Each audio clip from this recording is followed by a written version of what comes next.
Hey, what's up, guys? My name is John. Welcome to Daily Theology. As we enter the political season, or as it reaches kind of the mountaintop peak, I thought it would be helpful to look for some wisdom from Dr. MacArthur, aka Dr. Fresca. Check this out. Is there a biblical mandate to have a voice in our country's government?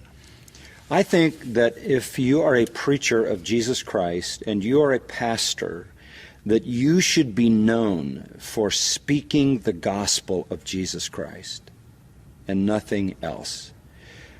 It has no bearing on the kingdom of God who is the President of the United States.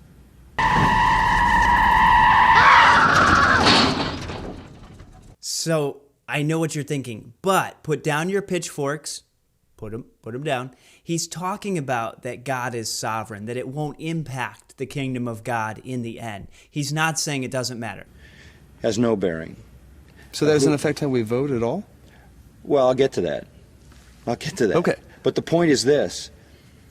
There is no impact on the kingdom of God from the politics of this country or any other country, because Jesus said, "My kingdom is not of this world."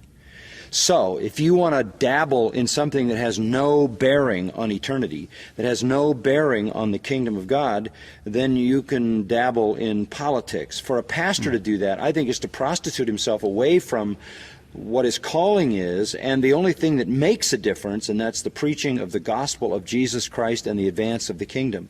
Now, having said that, let me say this. As a Christian, I must take every possible approach to uphold righteousness in a society.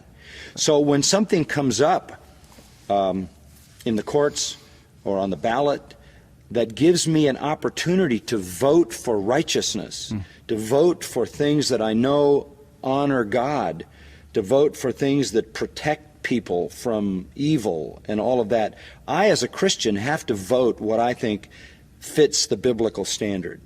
But I understand that's a civic duty, and that's separate from my responsibility to proclaim the gospel of Jesus Christ. The church needs to stay out of politicking. It needs to vote righteousness, and it needs to proclaim the gospel.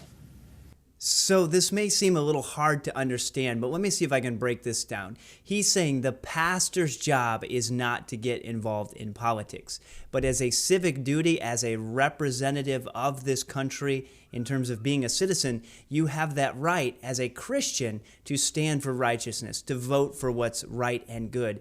But ultimately, he's trying to keep us from losing our focus on the gospel, the death, burial, and resurrection of Jesus Christ. 1 Corinthians 2:2, I decided to know nothing among you except Jesus Christ and him crucified. Let that be our message to the culture, but let us also vote for righteousness as a civil duty. The two are not at odds with each other in a sense, but in terms of pastors making that their primary push, and they're trying to do kind of the social justice thing or the politicized thing, they need to just focus on the gospel and the freedom to proclaim that gospel. So those roads do cross, as we've seen in California, the nation of Ka, but we must remember to keep the gospel front and center, which is a great reminder for us all coming up here in November. Thanks for watching, and remember to hammer that like button, like cans of Fresca.